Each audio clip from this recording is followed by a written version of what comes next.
नमस्कार, prime time exclusive Mumbai special में आप सभी का स्वागत है। मैं हूं आपके साथ रोमिता तिवारी।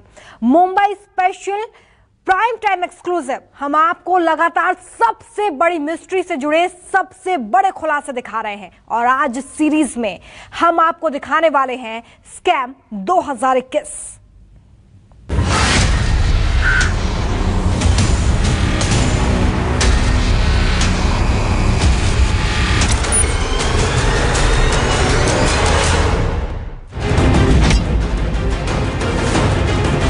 आज वाजे की डायरी बोलेगी, 100 करोड़ का राज खोलेगी।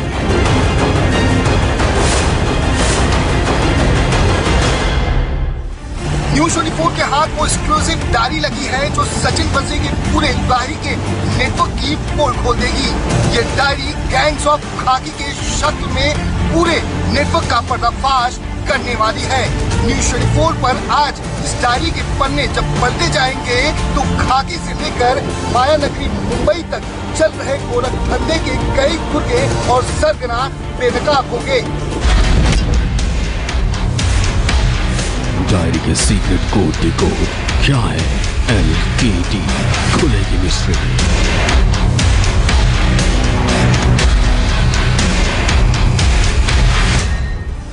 सचिन वाजे की डायरी में वसूली के कई कोड मिले हैं। आज न्यूज़ 24 वसूली की उस डायरी के सारे कोड को डिकोड करने वाला है। ये बताने वाला है कि डायरी में दर्ज L, K और D का राज क्या है, किसके लिए इसका इस्तेमाल किया गया और कौन सा लेटर किस ओर इशारा करता है। थोड़ी देर में सारे राज से पर्दा उठेगा और सारे कोड डिकोड होंगे। वसूली का headquarter hotel, bank, car, suspense Housefull.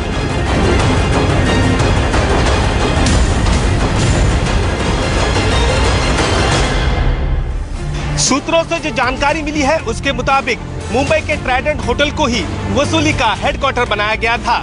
वाजे यहाँ रुककर इसकी स्क्रिप्ट लिखा करता था। 2 बैग, एक नई कार और एक मैडम की नई मिस्ट्री सामने आई है। आखिरकार उस बैग में क्या था? सीसीटीवी में दिखने वाली महिला कौन थी? न्यूज़ 24 पर हर रहस्य से बस पर्दा उठने ही वाला है। डायरी ओपन, कीज क्लोज, विस्फोटक एक्सपोज।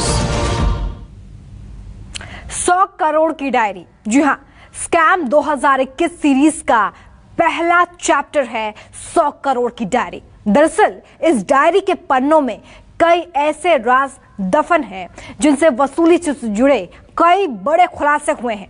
आज हम इस डायरी में लिखे कोड डिकोड करने वाले हैं और वसूली के पूरे नेटवर्क से पर्दा उठाने वाले हैं। देखिए ये super exclusive story.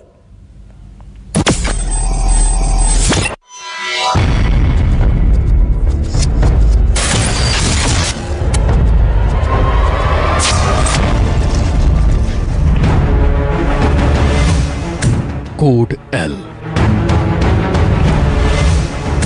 Code K, code D,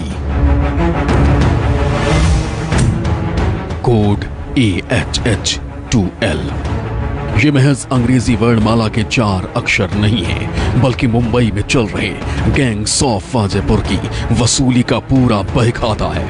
ये जानकर आपके होश फाख्ता हो जाएंगे कि इन 4 अक्षरों के इर्द गिर्द उगाही का पूरा नेटवर्क चल रहा था, जो मुंबई के बार से लेकर रेस्टोरेंट पब तक फैला था। NIA के सूत्रों के मुताबिक इस नेटवर्क का सरगना मुंबई पुलिस का निलंबित अधिकारी सचिन वाजे था। अंग्रेजी के इन अलग अलग लेटर्स का रहस्य क्या है, ये हम आपको आगे दिखाएंगे, लेकिन उससे पहले आपको ये बता दें कि आखिर ये सीक्रेट कैसे और कहां से सामने आए। दरअसल सचिन वाजे की गिरफ्तारी के बाद NIA ने मुंबई पुलिस मुख्यालय में मौजूद CIU के दफ्तर में 16 मार्च को छापा मारा। छापेमारी के दौरान लैपटॉप, मोबाइल, दूसरे इलेक्ट्रॉनिक गैजेट्स और कुछ दस्तावेज जांच एजेंसी के हाथ लगे। NIA को वाजे के ऑफिस से एक डायरी भी बरामद हुई। डायरी की जांच की गई तो कई चौंकाने वाले खुलासे हुए। इस डायरी में उस उगाही का ब्यौरा दर्ज है जो मुंबई के बार, पब और हुक्का पार्लर से की जा रही थी।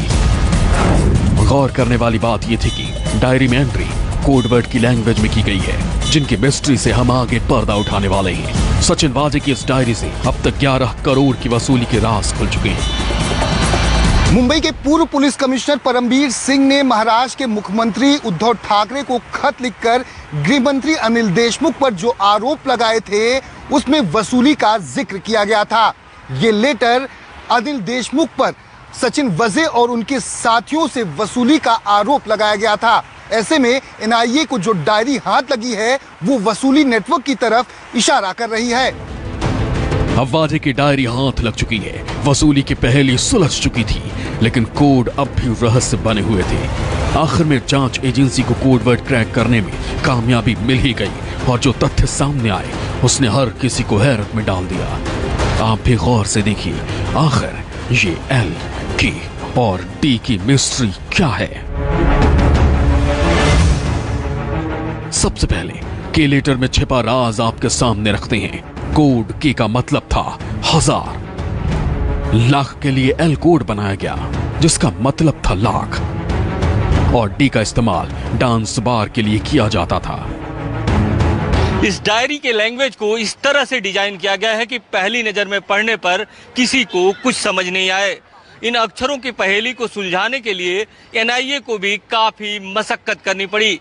अब हम आपको बता रहे हैं एक हैरत अंगेज कोडवर्ड जिसमें 4 अक्षरों में छुपा है एक हुक्का पार्लर का नाम, एड्रेस और रिश्वत की रकम, सब कुछ।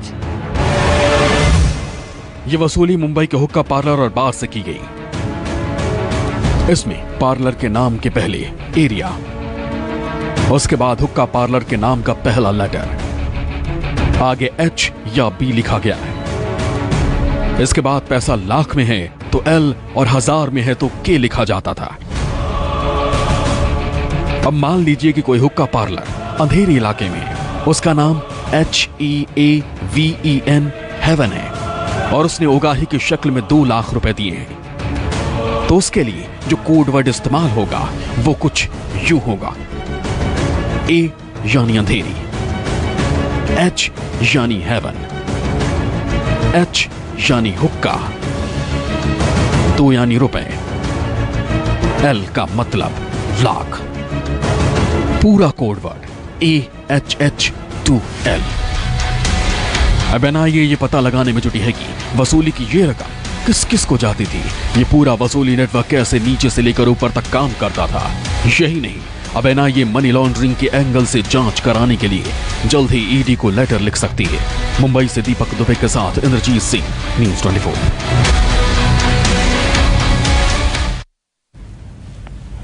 इस सीरीज का अगला चैप्टर है कारनामा, क्योंकि इस मिस्ट्री में अब तक 6 कार सामने आ चुकी हैं। हर एक कार अलग अलग कई किरदारों से जुड़ी है। इस साजिश में कार और बार का रहस्य गहरा गया है। कारों का कनेक्शन आखिर क्या है, इस रिपोर्ट में देखिए।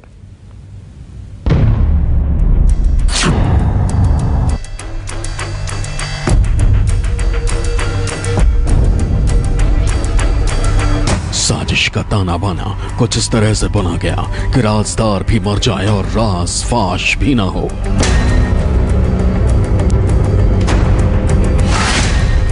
प्लानिंग को इतने शातिर अंदाज में अंजाम दिया गया कि जांच एजेंसियों के हाथ कभी भी मास्टरमाइंड तक ना पहुंच सके।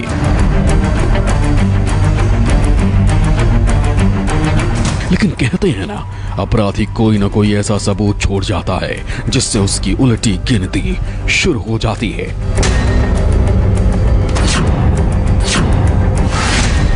इन्हीं सबूतों को खोजने एनआईए की टीम पहुंची है मुंबई के होटल ट्राइडेंट। सूत्रों के माने तो साजिश को अंजाम तक पहुंचाने के लिए सचिन वाजे ने होटल ट्राइडेंट को ही अपना हेडक्वार्टर बना लिया था। वाजे होटल में रुककर साजिश की पूरी स्क्रिप्ट लिखता था। सचिन वाजे मुंबई के होटल ट्राइडेंट में 4 दिनों तक रुका था और इसी होटल से सचिन वाजे ने स्कॉर्पियो कांड की साजिश और वसूली की पूरी प्लानिंग तैयार की। सूत्र बता रहे हैं कि वाजे ने होटल ट्राइडेंट में रची गई साजिश के कई राज से पर्दा उठाया है, जिसके बाद एनआईए की टीम वाजे को होटल के उसी रूम में लेकर पहुंची जहां साजिश रची गई। सचिन वाजे होटल ट्राइडेंट में 16 से 20 फरवरी यानी 4 दिन रुका था। जांच एजेंसी को शक है कि होटल में ही स्कॉर्पियो कांड और वसूली की साजिश रची गई थी। एनआईए की टीम ने होटल ट्राइडेंट की सीसीटीवी फुटेज भी अपने कब्जे में लिया है। इसमें 16 फरवरी को सचिन वाजे इनोवा कार से होटल में आता दिख रहा है, जबकि 20 फरवरी को लैंड क्रूजर पराडो कार से होटल से निकलता है। एनआईए को सीसीटीवी में सचिन वाजे होटल में 2 बैग ले जाते हुए दिख रहा है। सूत्रों के मुताबिक बैग में भारी मात्रा में कैश था। एंटीलिया विस्फोटक केस की साजिश रचने के लिए सचिन वजे ने मुंबई के एक बड़े होटल को ठिकाना बनाया हुआ था। सूत्रों से मिली जानकारी के मुताबिक सचिन वजे इसी होटल में 4 दिनों तक रुका हुआ था। यहां तक कि एनआईए सूत्रों के मुताबिक सचिन ने इसी होटल में बैठकर एंटीलिया विस्फोटक की पूरी प्लानिंग रची हुई थी।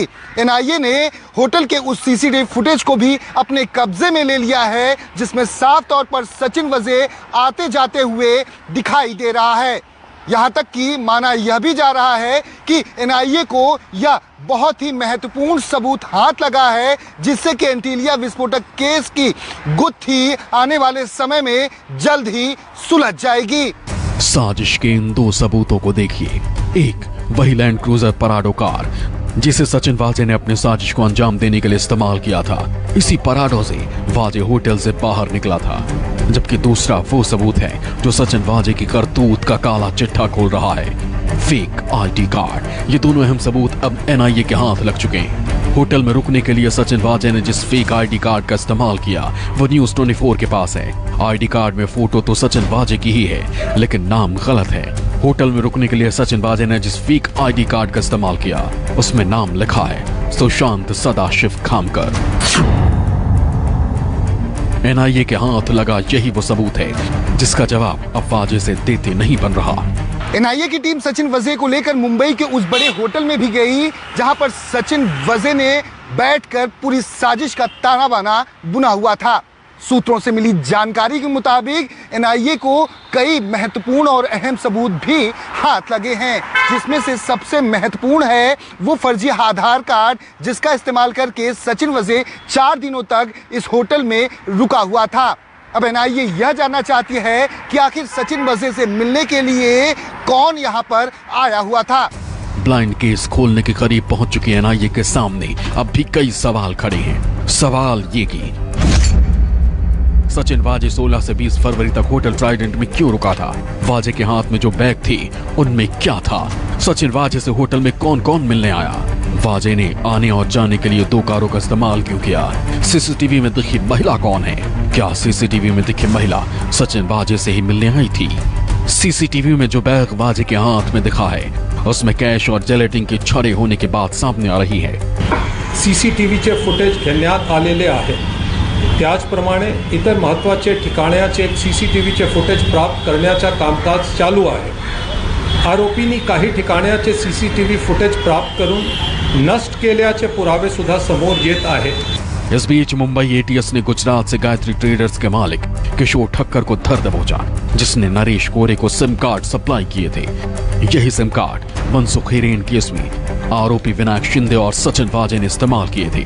किशोर ठक्कर जो कि गायत्री ट्रेडर्स के मालिक हैं, पाटन में गायत्री ट्रेडर्स हैं, किशोर ठक्कर ने मेरे पीछे ये जो आप बिल्डिंग देख रहे हैं, इस बिल्डिंग से वस्त्रापुर स्टोर है, यहाँ पर सिम कार्ड मिलता है। यहाँ से 14 सिम कार्ड लिए थे। वो आए दिन यहाँ से सिम कार्ड लिया करते थे और ये एक जगह है और इसके अलावा एक जगह और है आश्रम रोड पर। ये 2 जगहों से आए दिन अमूमन जब भी ज़रूरत होती थी तब किशोर ठक्कर जो है वो सिम कार्ड लेकर और नरेश गौर जो कि एक बुकी है, कच्छ के मूलतः निवासी हैं और मुंबई से ऑपरेट करते हैं, उन्हें सप्लाई किया करते थे। दोनों एजेंसियां पूरे मामले की कड़ियां जोड़ने में लगी हुई हैं, लेकिन असली राज अब भी सचिन वाजे के सीने में दफन है और इससे सिर्फ और सिर्फ वाजे ही पर्दा उठा सकता है। दीपक दुबे, न्यूज़ 24 मुंबई।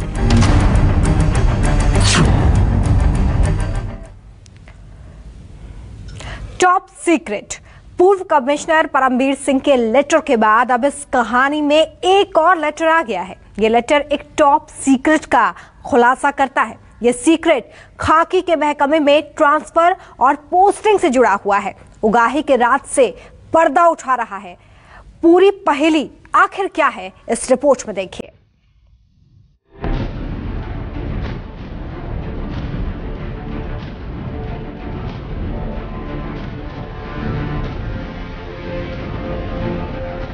3 तारीख।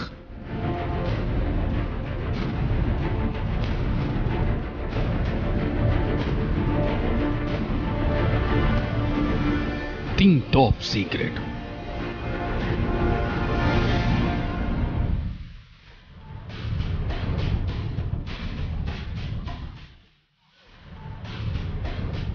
तीन चिट्ठियां और जबरदस्त घमासान। महाराष्ट्र के गृह मंत्री अनिल देशमुख पर पूर्व पुलिस कमिश्नर परमबीर सिंह के आरोपों का मामला लगातार बढ़ता जा रहा है। आरोपों के इस सिलसिले को बढ़ाते हुए मंगलवार को पूर्व मुख्यमंत्री देवेंद्र फडणवीस ने एक प्रेस कॉन्फ्रेंस की और इल्जामों की जंग में एक और लेटर बम फोड़ दिया। देवेंद्र फडणवीस ने जिस चिट्ठी का जिक्र किया वो राज्य के इंटेलिजेंस विभाग की अफसर रही रश्मि शुक्ला की तरफ से महाराष्ट्र के डायरेक्टर जनरल ऑफ पुलिस को लिखी गई थी। इस चिट्ठी में रश्मि शुक्ला ने पुलिस के कुछ बड़े अफसरों और अन्य अधिकारियों के ट्रांसफर पोस्टिंग के रैकेट में शामिल होने का दावा किया था। रश्मि शुक्ला ने अपनी चिट्ठी में लिखा था, सर्विलांस से जो जानकारी मिली उससे पता चला कि दलाली नेटवर्क वाले आरोपों में दम था। सर्विलांस से यह भी पता चला कि दलाली नेटवर्क की कई रसूखदार लोगों से बातचीत थी और पुलिस महकमे में नीचे से ऊपर तक के कई अफसर इनके संपर्क में थे।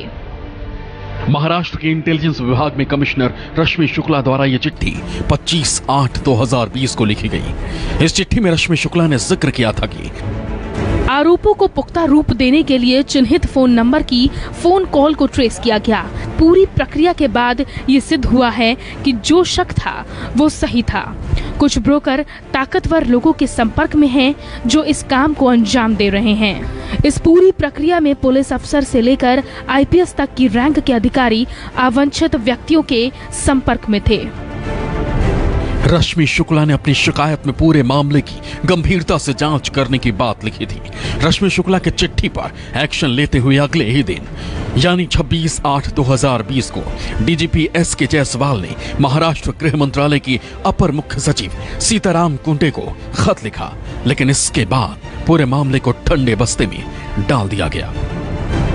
अब इन्हीं चिट्ठियों को लेकर महाराष्ट्र में सियासत तेज हो गई है। महाराष्ट्र में चल रहे घमासान को लेकर पूर्व सीएम देवेंद्र फडणवीस ने केंद्रीय गृह सचिव से मुलाकात की। देवेंद्र फडणवीस ने तमाम टॉप सीक्रेट डॉक्यूमेंट्स को सील बंद लिफाफे में गृह सचिव को सौंपा और पूरे मामले में सीबीआई जांच की मांग की।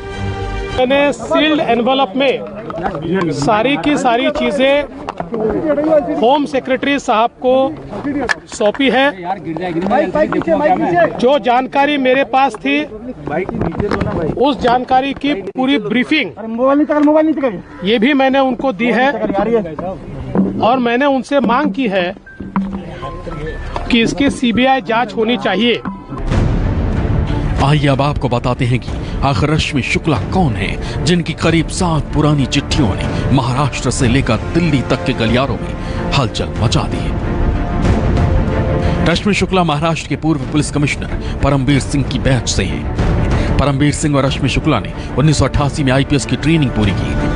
फिलहाल Rashmi Shukla central reserve police force में एडिशनल डायरेक्टर जनरल की पोस्ट पर तैनात हैं। इससे पहले Rashmi Shukla DG civil defence के पद पर थी। स्टेट इंटेलिजेंस डिपार्टमेंट की कमिश्नर होने के दौरान पुलिस महकमे में चल रहे भ्रष्टाचार की लिखित शिकायत की थी। रश्मि शुक्ला पुणे पुलिस कमिश्नर का पद भी संभाल चुकी हैं। सचिन वाजे और गृह मंत्री अनिल देशमुख पर लगे आरोपों के बाद उद्धव सरकार पूरी तरह फंसी हुई है और अब इस लेटर बम के साथ विपक्ष के हमले ने महाराष्ट्र सरकार के डैमेज कंट्रोल की कोशिशों को भी बुरी तरह डैमेज कर दिया। Bureau report, news 24। YouTube पर न्यूज़ 24 का परिवार अब 1 करोड़ का हो गया है। इस प्यार और भरोसे के लिए आपका तहे दिल से शुक्रिया। चाहे टीवी हो या सोशल मीडिया, हमारा वादा है हम यूं ही निष्पक्ष होकर पत्रकारिता का धर्म निभाते रहेंगे। यूं ही दिन रात आपके लिए सच्ची खबरें लाते रहेंगे। हम निष्पक्षता बनाए रखेंगे।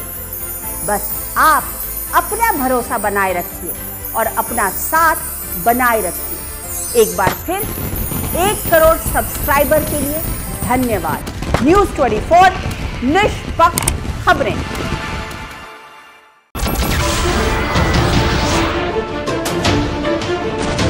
नमस्कार, मैं हूं मानक गुप्ता। अगर आपको हमारा ये वीडियो पसंद आया हो तो इसे लाइक और शेयर जरूर करें, और हाँ, हमें सब्सक्राइब और फॉलो करना ना भूलें ताकि आप देश और दुनिया की कोई खबर मिस ना करें। तो जुड़े रहिए हमारे साथ और देखते रहिए News 24।